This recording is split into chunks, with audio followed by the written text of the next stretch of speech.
Olá pessoal, boa noite. Dando seguimento ao capítulo capacitores, eu vou comentar um pouquinho a respeito da construção, da arquitetura, da geometria dos capacitores e como funciona o capacitor. A gente viu nos vídeos anteriores que quando eu pego dois eletrodos e ligo esses eletrodos a uma diferença de potencial, no caso aqui um gerador, o que acontece é que eu começo a acumular carga nesses eletrodos. Por que está acumulando carga? Exatamente porque eles estão separados por um material que é isolante. Beleza? E é só por essa separação é que eu consigo acumular carga na extremidade desses eletrodos.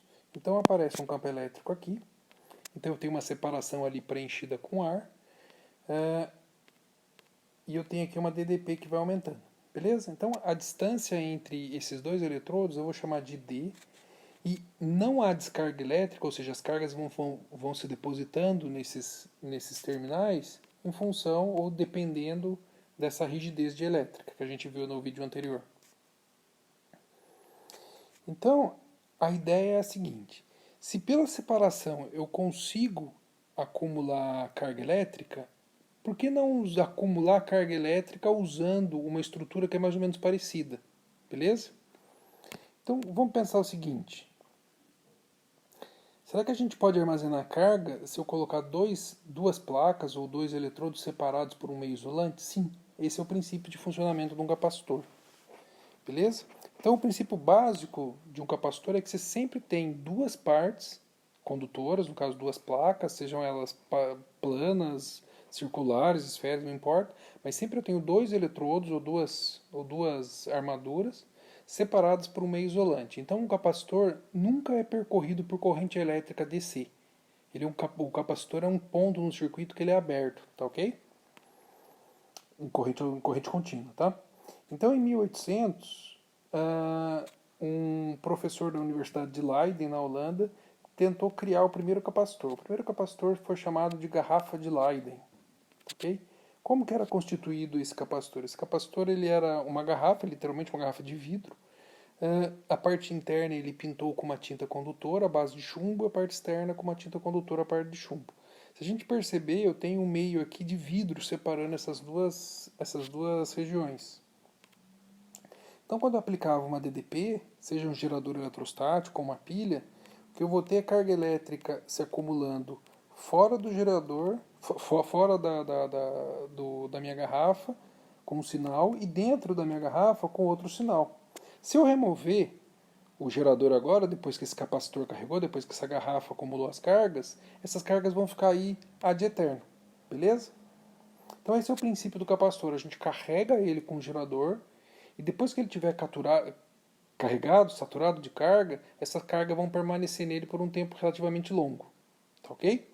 Então, em engenharia, a gente acaba usando o capacitor toda vez que eu preciso suprir carga num circuito elétrico. Então, toda vez que eu precisar de carga elétrica num instante de tempo relativamente curto, a gente adota um capacitor como dispositivo para suprir isso. O interessante é que em aplicações AC o capacitor também é usado como filtro de frequência, mas não é o caso aqui, tá? Isso aqui é para quem manja de eletrônica. Então vamos imaginar o seguinte, ó. Como que eu posso descrever esse capacitor? Então eu vou desenhar as duas. Então imagine que eu pego um pedacinho dessa garrafa, eu vou ter a parte interna e a parte externa, tá? Tá ali a tinta, as regiões pintadas, então tá ali a parte interna e a parte externa, e as duas faces são pintadas com tinta condutora. O que vai acontecer é que as cargas vão se depositar de um lado e vão depositar a carga oposta do outro. O interessante num capacitor, isso é importante a gente perceber agora, é que a mesma quantidade de carga que eu armazeno na placa positiva ocorre na placa negativa. Beleza? Só que o que acontece? Essas cargas não vão poder se combinar porque eu tenho um meio isolante. Aqui no caso da garrafa, vidro. Tá? O vidro bloqueia isso. Então, dentro do vidro vai surgir um campo elétrico. E essas cargas, de forma alguma, vão conseguir atravessar esse material dielétrico aqui, esse isolante. Então, eu vou dizer que a separação entre as duas placas é exatamente igual à espessura do vidro aqui na garrafa, que eu vou chamar de D. Então a primeira observação é essa aqui: a carga na placa positiva é igual em módulo à carga na placa negativa. Isso é uma característica do capacitor. Então, outro ponto: a quantidade de carga que eu armazeno nesse capacitor é proporcional à voltagem que eu aplico, ou seja, proporcional à DDP que eu estou aplicando. Tá ok? Se a DDP aumentar, a carga armazenada aumenta. Só que tem uma coisa: e se eu quiser armazenar uma quantidade imensa de carga? Tem um problema. Se você aumentar muito a DDP, o que a gente viu na última aula? Que se eu aumentar muito a DDP, eu rompo a rigidez dielétrica e eu acabo tendo descarga. Então eu tenho aqui um balanço entre o quanto de carga eu posso acumular, o quanto de voltagem eu posso aplicar para acumular carga e o quanto eu sou limitado pela descarga elétrica, que é o rompimento da rigidez dielétrica. Tá? A gente falou sobre arco voltaico na última aula. Então, lembra que a DDP máxima ela é proporcional à rigidez dielétrica do meio isolante, no caso aqui do vidro, vezes a espessura do vidro, que eu chamei de D. Tá ok? Isso a gente chamou de voltagem de ruptura. Então, a carga armazenada no capacitor ela é sempre limitada pela voltagem de ruptura. Então, a gente vai definir o que é capacitância agora. Então, todo capacitor tem uma propriedade. Essa propriedade a gente atribui capacitância para ela. A mesma coisa um resistor. Um resistor tem resistência e assim por diante. Então, vamos imaginar o seguinte. Vamos imaginar que a gente tenha três montagens diferentes, tá? Três garrafas com tamanhos diferentes. No caso aqui, garrafas de Leyden, capacitores bem simples de a gente conversar. E essas três garrafas têm tamanhos diferentes. Beleza? Tamanhos e formas diferentes. Então, imagina que eu construo um gráfico, vou pegar a primeira garrafa aqui na minha suposição, eu construo um gráfico da carga armazenada em Coulomb pela DDP que eu aplico. Então, pela voltagem que eu aplico, volts. Está aqui. Se a gente perceber, pessoal, a relação entre a voltagem e a DDP é uma reta. Se é uma reta, então a equação que eu marquei aqui em cima é uma equação de que grau? Vou circular ela aqui em amarelo, tá? Presta atenção. Essa equação aqui, ó, essa relação, amarelo não ficou legal, vou de vermelho, que eu acho que vai ficar mais fácil de vocês verem. Essa relação aqui é uma relação linear, tá? É uma relação de primeiro grau. E tem outra coisa, se isso aqui é uma reta, o que eu posso dizer a respeito do coeficiente angular? O coeficiente angular é constante, a derivada, ou seja, a derivada em qualquer ponto sobre essa curva vai ser sempre o mesmo valor. Então o coeficiente angular, lá que vocês estão usando em física experimental, o coeficiente angular nada mais é que ΔY por ΔX. O que é ΔY aqui no meu gráfico? É a carga dividido pela voltagem aqui, que é o ΔX. Tá ok? Então, pessoal, a gente define, já que esse cara é uma equação de primeiro grau, esse coeficiente angular é uma constante. Então, para todo capacitor, ele tem, normalmente, tá, exceto um exemplo de capacitor que eu não vou mencionar aqui, mas ele tem capacitância variável, todos os capacitores têm capacitância constante. Então, se eu pegar um capacitor de 300 microfarad, ele vai ter sempre 300 microfarad. O que pode variar é a voltagem que eu aplico e a corrente e a carga que eu tenho armazenada. Tá ok? Então a gente chama o coeficiente angular dessa reta, desse gráfico, de capacitância. Então o que é a capacitância? A capacitância nada mais é que a razão entre a carga que o capacitor acumula pela voltagem. Isso sempre vai ser constante, essa razão. Se a carga dobrar, é porque eu dobrei a voltagem, e assim por diante. Então, no caso do capacitor 2 aqui, ó, com uma outra geometria, ele também vai ter um comportamento que também é uma reta ali que eu acabei de marcar 2. E a capacitância dele vai ser o quê? Vai ser a razão entre a carga que ele acumula pela voltagem que eu apliquei. Se eu pegar o capacitor 3, que eu vou marcar agora lá no gráfico, ó, ele também vai ter uma capacitância que é a razão da carga que ele acumula pela voltagem. Pessoal, se a gente reparar, qual tem maior inclinação aqui? Qual curva tem maior coeficiente angular? Não é a 1? Então, consequentemente, a capacitância do capacitor 1 é maior que a capacitância do capacitor 2, que é maior que a capacitância do capacitor 3. Então, desse modo, a gente define a capacitância como sendo, para uma certa montagem, para um certo capacitor, a razão entre a carga que ele acumula, que é a razão que é constante, que é a carga que ele acumula pela voltagem que eu apliquei, tá ok? Então a gente define capacitância como essa razão aqui, para qualquer capacitor que sobreviver. Pelas unidades do sistema internacional, eu tenho que carga é Coulomb e voltagem é volts, então capacitância é definida como Coulomb por volt, que a gente chama de Farad. Gente, essa unidade é muito grande, tá? Por isso que eu vou mencionar ali na frente que a gente sempre vai usar submúltiplos dela. Tá ok? Essa voltagem nada mais é o que eu estou marcando aqui como DDP. Então, a pergunta é o que significa capacitância? O que significa um capacitor ter alta capacitância ou baixa capacitância? Vamos voltar no gráfico que eu acabei de te mostrar. Então, peguei o gráfico aqui, ó. Vou colocar o capacitor 1, o capacitor 2 e o capacitor 3, tá ok? Então, vamos lá. Imagine que eu pego uma DDP que eu estou marcando de V ali, 3 volts para esses mesmos capacitor. Dá uma olhada, para esses 3 volts que eu estou aplicando, olha o quanto de carga acumula o capacitor 1, olha o quanto de carga acumula o capacitor 2 e olha o quanto de carga acumula o capacitor 3. Então a gente percebe o seguinte, ó, quanto maior for a capacitância de um capacitor, mais fácil é acumular carga elétrica. Beleza? Pode ver, ó. Se a gente reparar, o capacitor 1 ele tem um coeficiente angular maior, então a capacitância dele é maior. E assim sucessivamente para o 2 e para o 3 que são menores, tá? Então a capacitância, quanto maior a capacitância, mais inclinado isso e mais carga eu consigo pôr, mesmo com uma voltagem baixa. Pode ver, capacitores de baixa voltagem sempre conseguem acumular mais cargas, mais que um capacitor de alta voltagem.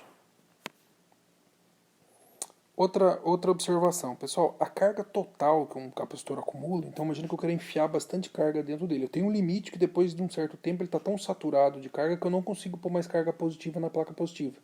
Fica cheio, existe repulsão, as cargas não conseguem se acumular. A carga máxima de um capacitor, ela não depende basicamente da capacitância só, mas depende da rigidez dielétrica. Tá? Lembra que a rigidez dielétrica nada mais é que qual o máximo valor de voltagem que eu posso aplicar sem que haja descarga. Então depende da voltagem de ruptura que a gente acabou de mencionar. Voltagem de ruptura, ou DDP máxima, nada mais é que a rigidez dielétrica do meio, vezes a separação. Tá ok?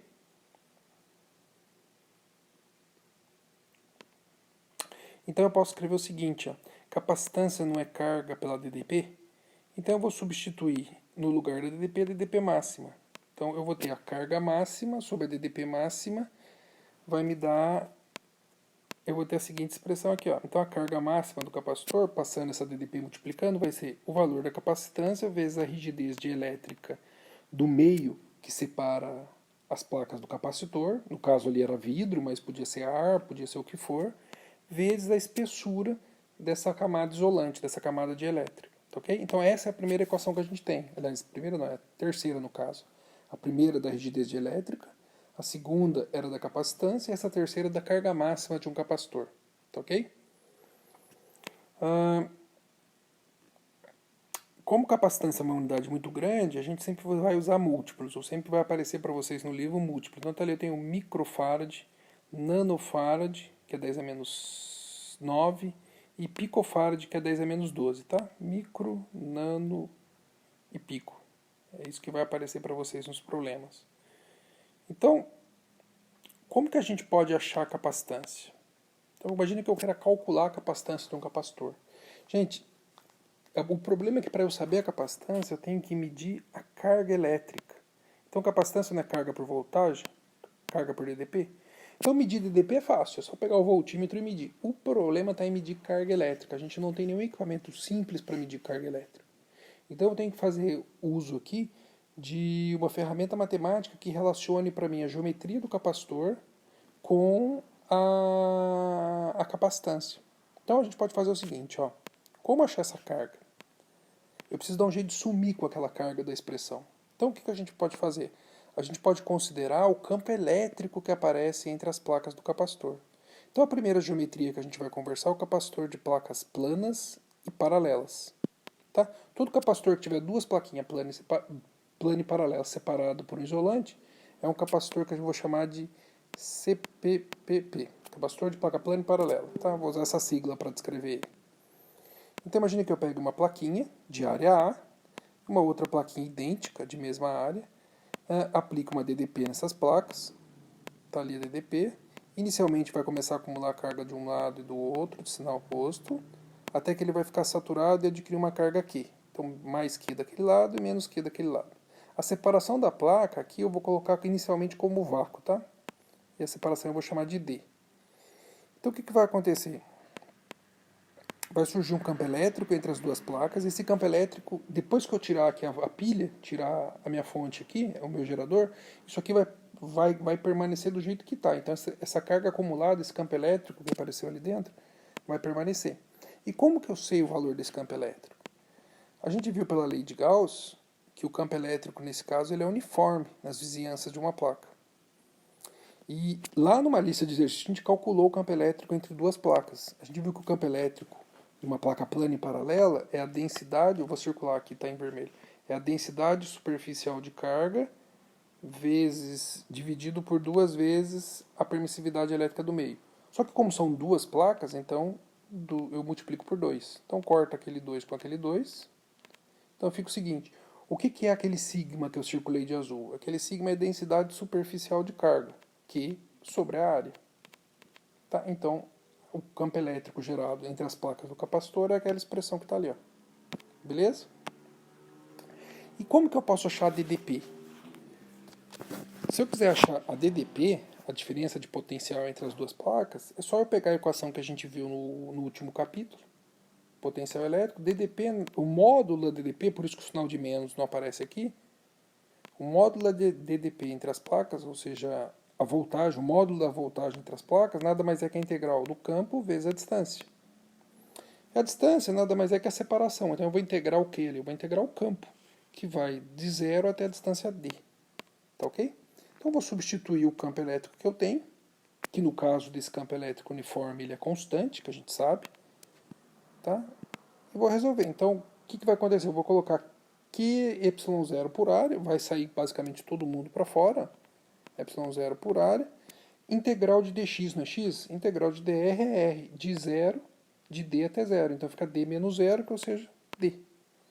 Então a diferença de potencial entre as placas nada mais é que aquela expressão que eu circulei ali, a carga armazenada em uma das placas, dividido pela permissividade elétrica do vácuo, dividido pela área vezes o d. Professor, mas por que você fez isso? Olha que legal, ó. Eu vou escrever então a expressão da capacitância. Capacitância é carga por DDP. Vou substituir no lugar da DDP a expressão que eu achei. Então vai ficar carga de cima que veio, no lugar da parte de baixo eu vou escrever aquilo ali, ó, carga vezes D dividido por ε0 área. O que vai acontecer? Corta a carga com a carga, sobrou para mim então que a capacitância do capacitor plano e paralelo é a permissividade elétrica do meio, que separa as placas, vezes a área dividido por D. Está aqui. Então a expressão para esse tipo de capacitor, para calcular a capacitância, é a expressão que eu mencionei, está ali. Isso aqui é para o vácuo, tá? Se a separação for vácuo. Se a separação for um dielétrico, for um isolante, a gente viu que a propriedade elétrica do meio muda. Então eu tenho que corrigir essa propriedade elétrica por uma constante que a gente chamou de constante dielétrica. A gente viu isso lá no capítulo Lei de Gauss, tá? Tem um videozinho disso explicando isso lá. Então eu vou corrigir agora para a situação em que eu coloque algum outro material, seja papel, teflon, plástico, qualquer coisa assim. Então é a constante dielétrica do meio vezes ε0 vezes a área dividido por D. Isso aqui é para qualquer dielétrico, qualquer isolante que eu coloque ali agora. Tá? Então, essa aqui é a minha expressão para o primeiro tipo de capacitor, seja ele com vácuo ou seja ele com dielétrico. Então, vamos ver um exemplo aqui. Ó. Pessoal, eu acabei de mencionar com vocês o seguinte, eu não disse que a unidade Farad é uma unidade muito grande? Então vamos imaginar assim, qual teria que ser o tamanho da placa de um capacitor, desse tipo de capacitor, para que ele tenha 1 farad de capacitância? Então imagina o seguinte, ó, a pergunta fala assim, qual deverá ser o lado de uma placa quadrada para que um capacitor com 1 metro de separação, então imagina que eu tenha entre as placas 1 metro com ar, ou com vácuo, né, que é a mesma coisa, aproximadamente a mesma coisa, para que ele tenha 1 farad de capacitância. Então ele está perguntando assim, qual o tamanho da placa? Pessoal, então são 2 placas quadradas, tá? Então é pane paralela, o formato dela é quadrado, 2 plaquinhas quadradas. A área, a separação ele está dizendo que é 1 metro, e a área da placa é A, então a área é o lado ao quadrado. Ele pergunta quanto vale esse lado. Então vamos pegar aqui, ó. A gente acabou de ver que a capacitor de placa plana paralela é a permissividade elétrica do meio, vezes a área dividido por D, no caso do vácuo. Então o ε0 vale 8,85 vezes 10 a menos 12. Vou substituir tudo aqui então. Antes de qualquer coisa, eu acho até melhor antes de substituir, vou fazer o seguinte, ó.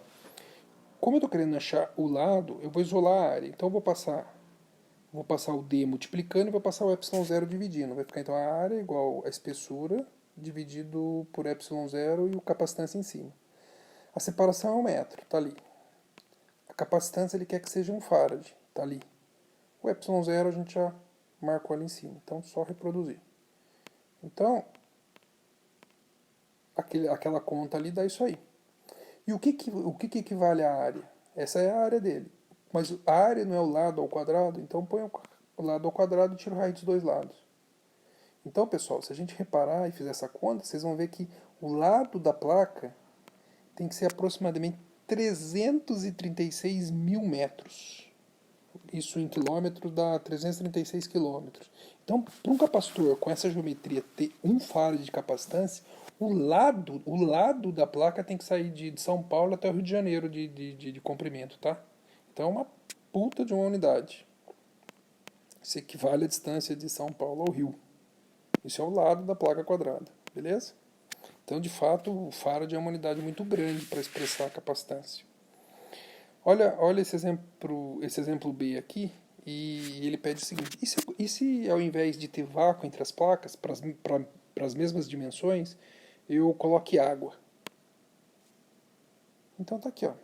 O capacitor, vou reproduzir, a gente sabe que a equação muda só com a constante elétrica, reescrevo tudo ali, ó, para distância. Isola a área de novo, a gente sabe que a área é o L ao quadrado, vai ficar capacitância vezes o D, dividido pelo kappa, que é a constante elétrica, vezes ε0, no caso da água. Já mando a raiz dos dois lados, tá ali. Aquela primeira parte ali, eu já fiz a conta, tá? 36 mil, dividido pela raiz da constante de elétrica da água. Quanto vale a constante elétrica da água? Se eu olhar na tabela aqui, ó, vale aproximadamente 80, então dividido por raiz de 80. Isso dá aproximadamente 36,7 km. Tá, okay? Olha a diferença. Quando eu coloco um dielétrico entre as placas do capacitor, a sua capacitância aumenta. Consequentemente, o tamanho dele pode ser reduzido. Então, se do outro eu precisava de 336 km, aqui 37 km já está bom. Então, de São José a Taubaté já dá para ter um capacitor de 1 farad. Então, olha por que é interessante eu ter sempre algum isolante entre as placas do capacitor ao invés de usar vácuo, ao invés de usar ar. Beleza? É muito mais... Além dele dar sustentação mecânica, ele consegue aumentar a capacitância. Tá ok? O outro tipo de capacitor que eu vou conversar com vocês agora é o capacitor de placas cilíndricas. Então imagine 2 cilindros concêntricos. Esse capacitor é muito usado. Em geral, a geometria do capacitor eletrolítico é mais ou menos essa. O que eu tenho lá dentro? Eu tenho um cilindro interno, com raio que eu vou chamar de RI, e tenho um cilindro externo com raio que eu vou chamar de RE. Tá ok? Novamente eu vou usar o campo elétrico entre as placas. A gente sabe que o campo elétrico gerado por um cilindro eu posso usar a lei de Gauss para resolver. E eu vou pegar o quê? Eu vou pegar um ponto entre RI e RE, então, e vou calcular o campo elétrico ali. Se eu usar a lei de Gauss, para mim só o que interessa é a carga que está do lado de dentro. Então é a carga interna dividido por ε0 vezes a integral da área. Qual que é a área de um cilindro? A área de um cilindro é o perímetro da circunferência vezes a altura. Tá ok? Usei a lei de Gauss ali, ó. O L é a altura daquele capacitor. Tá? Estou chamando de L. Então, se eu quiser calcular a DDP, eu vou enfiar essa equação dentro da integral. Então, o módulo da voltagem, ou o módulo da DDP, nada mais é que a integral do campo vezes dr, de RI até RE. Eu vou integrar ali para descobrir a voltagem entre as placas do cilindro. Então, substituo ali, ó, vai ficar a carga, joguei para fora da integral que é constante, o ε0 também vai sair, o 2π também vai sair, e a altura vai sair. O que vai ficar? Vai ficar uma integral de dr sobre r. O r sobrou lá, era 2πr, sobrou o r que ficou para dentro da integral. Qual que é a integral de x, de dx sobre x? ln de x. Beleza? Então aqui vai ficar ln de r, ou seja, ln do raio externo menos ln do raio interno. A gente sabe que no logaritmo, ln de a menos log de a menos log de b é log de a sobre b. Aqui é a mesma coisa. Então vai ficar o seguinte, ó, ln do raio externo sobre o raio interno. Então fica para mim que a DDP é a carga dividido por 2πε0 vezes a altura vezes ln do raio externo sobre o raio interno. Professor, por que você fez isso? Porque agora eu vou achar a capacitância dele. Ó. Capacitância é carga por voltagem. Substituo a voltagem que eu achei. Então tá ali. Reescrevi tudo. Vai ficar o ln, papapá. O que eu posso fazer? Corta a carga que vinha da expressão com a carga que apareceu no DDP. Cortou tudo, tá ali. Ó. Sobrou isso aqui para mim. Divisor do divisor sobe para o multiplicador. Então tá ali a expressão para a capacitância do capacitor cilíndrico. Estou chamando de CPC. Se ele for com vácuo, é aquilo ali. Tá ok? Então, e se ele for com um dielétrico, é só colocar a constante dielétrica para corrigir a permissividade. Então tá ali a constante dielétrica. E é a mesma expressão, só isso aí. Tranquilo? Então vamos fazer um exemplo disso. Então imagina, pessoal, todo mundo já viu o cabo coaxial. Se eu pegar o fio da antena da sua casa, o fio que liga a televisão, a antena, ou o decodificador da NET, da Sky, é um cabo que a gente chama de coaxial. Esse cabo é legalzinho porque ele tem um eletrodo dentro, ele tem um condutor dentro e uma malha do lado de fora. Tá? A ideia é que ele blinde a interferência. Mas vamos calcular. A rigor ele pode funcionar como um capacitor também. Então ele pergunta assim, qual é a capacitância por metro de um cabo coaxial cuja armadura externa tem 12 milímetros de diâmetro, tá? E o núcleo e o condutor interno tem 1,5 milímetros de diâmetro. E a separação é preenchida com PVC. Então tá ali, ó. Esse fiozinho todo mundo já viu. Tenta dar um zoom na sua tela aí que você vai conseguir ver. Ele está falando o seguinte, ó. A parte de fora é um cilindro que tem aqui, se é 12 milímetros de diâmetro, o raio é 6 milímetros. E o de dentro ele tem 1,5, então o raio dele é 0,75 milímetros. Ele pergunta, quanto é a capacitância desse cara por metro? E ele fala que entre os dois tem PVC, cuja constante de elétrica, eu já olhei na tabela, vale aproximadamente 12. Então vamos lá. Peguei a equação do slide anterior, 2π, constante de elétrica vezes ε0 vezes o comprimento, dividido pelos ln.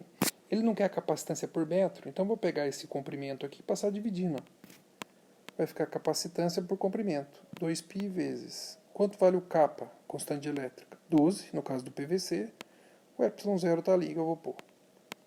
Dividido por ln do raio de fora, 6, pelo raio de dentro. Professor, mas você não converteu. Não precisa, pessoal. Como eu tenho uma razão entre duas unidades, que são a mesma, eu não preciso converter porque vai ficar dimensional, tá?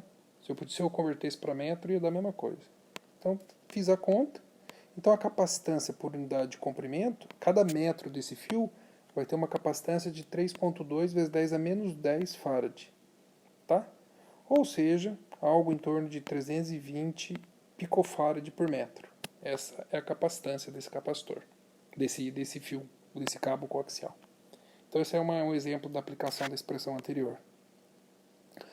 O terceiro e último capacitor que a gente vai descrever é o capacitor de placas esféricas. Então imagina que eu tenho duas esferas concêntricas, é o capacitor, o CPE. Então eu tenho uma esfera de dentro que tem um raio RI, uma esfera de fora que tem um raio que eu vou chamar de RE. Vai acumular uma carga nessas placas, vai gerar um campo elétrico, e eu quero calcular, ter uma expressão para calcular essa capacitância só a partir da geometria, só a partir do raio, por exemplo. Então vamos mandar bala. Primeira coisa, eu vou achar o campo entre as placas, entre as armaduras aqui que são esféricas. Então o campo elétrico nada mais é, eu vou pegar a lei de Gauss, o campo elétrico de uma esfera nada mais é que kq por r ao quadrado. Então a região ali entre essas duas esferas, o r vai ser maior que RI e menor que RE. Tá? Só olhar a lei de Gauss lá. Pessoal, por isso que é importante que vocês tenham fundamentado bem a ideia de campo elétrico, porque tudo se baseia nos capítulos anteriores, tá? Sobretudo o capítulo lei de Gauss lá para calcular campo. Então vamos calcular DDP. DDP entre as duas placas, entre as duas armaduras, nada mais é que a integral do campo vezes dr, integrando aonde? Integrando do raio de fora, do raio de dentro até o raio de fora. Então substituo o E que eu achei ali, ó, kq por r ao quadrado vezes dr. Vou pôr o k e o q para o lado de fora, que são constantes. O que vai sobrar para mim? Vai sobrar o seguinte, vai sobrar dr sobre r ao quadrado. Gente, essa integral a gente já viu também no decorrer das aulas, tá? É uma integral que vai aparecer lá no capítulo Lei de Gauss também. É a mesma coisa, é só passar o r que está ao quadrado para cima, a menos 2, aí você soma 1 e divide por quanto der. Você vai ver que a solução dessa integral nada mais é que menos 1 sobre r. Então eu vou colocar a solução ali, ó. Vai ficar menos 1 sobre r. Então, limite superior é o raio externo, menos 1 sobre o raio externo, menos 1 sobre o raio interno. Tá? Então, menos com menos vai dar mais, eu vou inverter aqui as frações dentro do colchete e vai ficar assim, ó. Então, raio interno, menos, o sinal passou para lá. Pessoal, como que eu posso escrever a constante de Coulomb? A constante de Coulomb nada mais é que 1 sobre 4π ε0. Tá ok? E como que eu posso fazer o MMC daquela razão ali dentro? Então imagina que eu faço o seguinte, para eu saber o MMC ali, eu vou igualar isso, por exemplo, a x, e vou multiplicar a expressão toda pelos divisores. Então, eu vou multiplicar esse termo que está ali dentro por RI e por RI. Quando eu multiplicar a primeira fração por RI, vai cortar o RI, vai sobrar para mim o quê? RE. Quando eu multiplicar o segundo termo, vai cortar o RE e vai sobrar em cima o quê? O RI. Isso tudo, aí depois isso vai estar multiplicando, passa dividindo, vai ficar assim. Então o termo que está ali dentro, eu posso reescrever ele desse jeito. É a mesma coisa que equação para cálculo de resistência em paralelo, sabe? A soma pela multiplicação. Então tá aqui. Então eu posso escrever a DDP como sendo o seguinte, ó. No lugar do K eu vou escrever 4π ε0 embaixo, tá ali. E no lugar daquele negócio eu vou escrever aquilo ali, raio externo menos o raio interno dividido pelo raio externo vezes o raio interno. Vou pegar a equação e vou substituir na equação de capacitância. Portanto, a capacitância é carga por DDP. No lugar da DDP eu vou pôr aquele trambolho lá. Carga 4π ε0. Aquilo ali que a gente fez o MMC. Vou cortar a carga com a carga, vai sobrar para mim então a expressão para a capacitância do capacitor esférico. Divisor do divisor sobe para o multiplicador. Aí o que vai acontecer? A fração também. É por isso que eu fiz aqui a fração. Eu vou passar esse cara aqui para cima invertido. Passei invertido. A multiplicação veio para cima e a diferença veio para baixo. Então essa é a expressão para o capacitor de placas esféricas, com vácuo e separando. Ou se eu tiver um meio de elétrico, eu só pôr a constante elétrica do meio ali e reescrever a expressão igualzinha. Beleza? Então são essas as expressões. A gente viu o capacitor de placas planas e paralelas, capacitor cilíndrico e agora o capacitor esférico. Então essas duas expressões aqui. Na verdade é uma expressão só, a outra só está corrigida. Tá? O que eu vou mencionar agora rapidinho é o efeito de borda e a energia armazenada no capacitor. Primeira coisa, pessoal, toda vez que eu estou construindo um capacitor, a gente está desenhando ele mais ou menos com o campo elétrico uniforme. Na realidade, se a separação entre as placas for muito grande, o campo elétrico deixa de ser uniforme nas bordas, nas vizinhanças da extremidade do capacitor. Então imagina aqui, ó. Peguei um capacitorzinho, peguei duas placas, coloquei uma mais ou menos próxima da outra, aí as cargas vão se acumulando. Vão se acumulando, acumulando, acumulando. Então acumulou uma carga menos Q mais Q ali, vai surgir o campo elétrico ali, ó. Tudo uniformezinho, todas as linhas paralelas. O que vai acontecer é que à medida que eu me aproximar das bordas, as linhas começam a se distorcer. Isso a gente chama de efeito de borda, tá? Então, na realidade, as linhas são uniformes, o campo elétrico é uniforme basicamente na região mais interna das placas. E à medida que eu vou me afastando para as bordas, ele começa a ter distorções. Tá?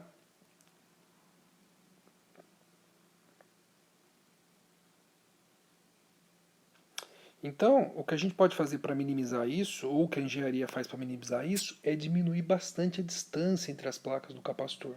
Então, um capacitor comercial tem a distância na ordem de milímetros, microns e assim por diante. Só que tem um problema.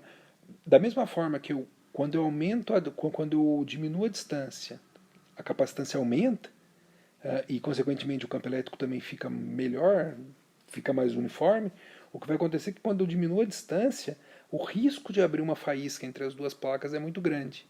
Então é um compromisso entre as duas coisas. Eu quero aumentar a capacitância, quero melhorar o campo elétrico armazenado, só que se eu aproximar demais, o risco de haver um arco, de abrir uma descarga é grande. Então isso é basicamente o que se busca hoje em engenharia para a estrutura de capacitor. Então, as distorções são minimizadas quando a distância entre a placa é muito menor que o comprimento da placa, tá? E a energia armazenada num capacitor? Pessoal, o que o capacitor armazena? O capacitor armazena campo elétrico, tá? Na verdade, se a gente pegar a carga total armazenada no capacitor, ela é nula. Por quê? Porque uma placa vai ter uma carga positiva, a outra vai ter uma carga negativa. Em quantidade, as duas são iguais. Então, se eu pegar a carga total de um capacitor, ela é nula. Mais Q menos Q vai dar uma carga nula total. Mas o que acontece é que entre as placas vai existir um campo elétrico, e esse campo elétrico é que permanece lá dentro. Então, dizemos que um capacitor armazena energia potencial elétrica na forma de um campo elétrico existente entre as placas. Tá? Então o capacitor armazena energia na forma do campo elétrico.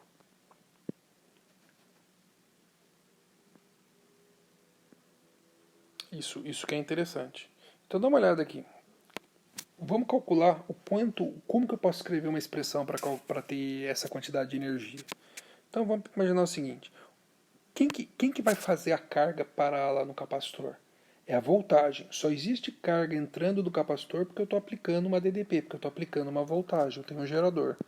Então quem realiza o trabalho infinitesimal em pôr uma carguinha pequenininha no capacitor é a pilha, é a voltagem ao gerador, tá ok?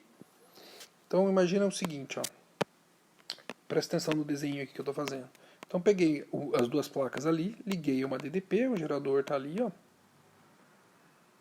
A DDPzinha está ali. O que vai acontecer? A voltagem ou a DDP vai fazer com que vai gastar energia levando uma carga que estava ali na plaquinha do gerador lá para o capacitor. Ó. Então eu tenho um elemento de carga bem pequenininho que eu vou chamar de DQ. Ao deslocar, o que vai acontecer é que eu vou gastar a energia do gerador. Então eu vou realizar um trabalho que eu vou chamar de dzeta. Então o trabalho realizado pelo gerador nada mais é que a DDP que ele aplicou vezes o valor da carga que ele colocou lá. Beleza? Então se eu quiser a carga total, o que eu tenho que fazer? Eu tenho que somar isso aqui ao longo de toda a carga acumulada. Então vai ser de zero, que a carga estava descarregado, até a carga que ele vai adquirir. Tá ali, ó. De zero até Qzão. Beleza? Então é meu limite da integral ali, até Qzão. Então a integral de dx é x, a integral de dz é zeta. É o trabalho total. Que vai ser igual ao quê? A integral da ddp vezes dq. Pessoal, só que concorda comigo que a energia que o gerador gastar vai ser, por lei de conservação, a energia que o gerador gastar para acumular a carga vai ser igualzinha à energia que vai estar armazenada no capacitor? Então, a energia potencial que vai estar no capacitor é igualzinha à energia que o outro cara gastou. A outra seria negativa, então essa aqui seria positiva. Então essa é a energia potencial armazenada lá. Então aqui, ó. Então é só resolver essa expressão. Então eu vou calcular aqui a energia potencial armazenada. Pessoal, o que eu posso escrever a respeito da DDP? Se eu pegar a expressão da capacitância, eu posso escrever que a DDP nada mais é que o produto, que é a razão da carga pela capacitância. Aí eu vou pegar essa DDP e vou enfiar ali na integral. Vai ficar então que a energia potencial U nada mais é que, no lugar da DDP, carga por capacitância vezes dQ. Capacitância a gente viu que é constante, sai para fora, então vai ficar 1 sobre C. Vai ficar a integral de Q vezes dQ, de 0 até Q. Então a integral de x dx é o quê? X ao quadrado sobre 2. Aqui vai ser a mesma coisa. Q ao quadrado sobre 2, de 0 até Q. Resolvo a integralzinha, vai ficar assim. Q ao quadrado, então Qzão ao quadrado, que é a carga total, dividido por 2 vezes a capacitância. Ou, se eu quiser escrever em função da DDP, eu vou pegar no lugar de Q, eu vou pegar de novo a expressão da capacitância lá em cima, e vou isolar o Q.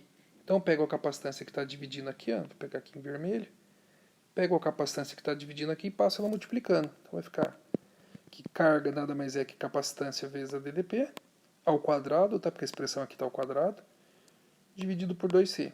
Então vai ficar aqui, a outra expressão para energia potencial é meio, tá? Se resolver ali pôr ao quadrado os dois termos, vai cortar a capacitância aqui, vai cortar a capacitância aqui com uma capacitância dali, vai sobrar uma aqui, e vai sobrar um DDP ao quadrado.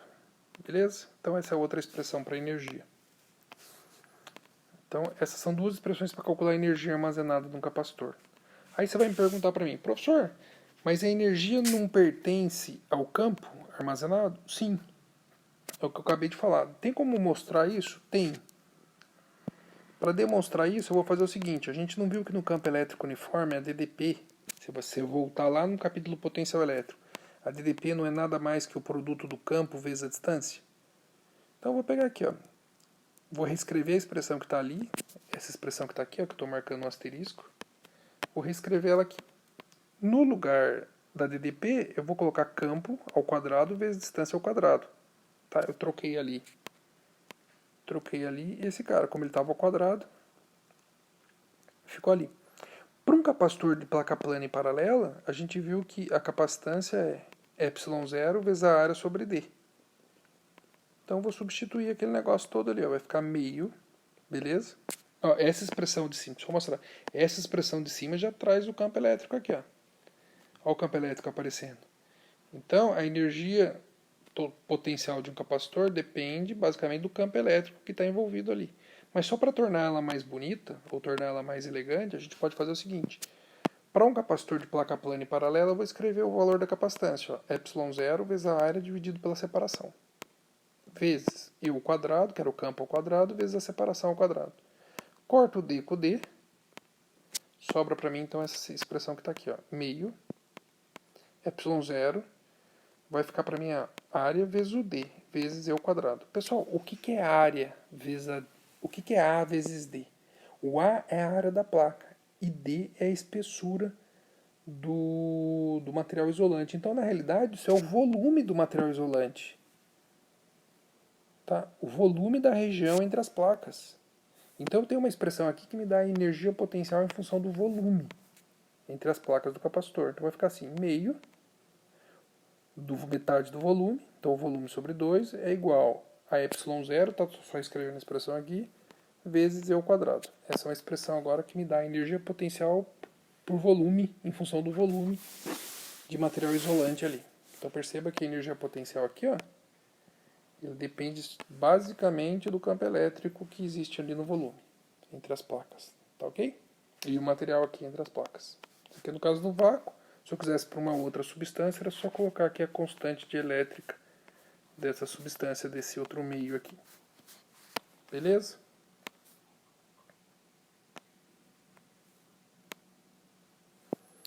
Então, só para a gente fechar mais ou menos o capítulo aqui, a pergunta é a seguinte.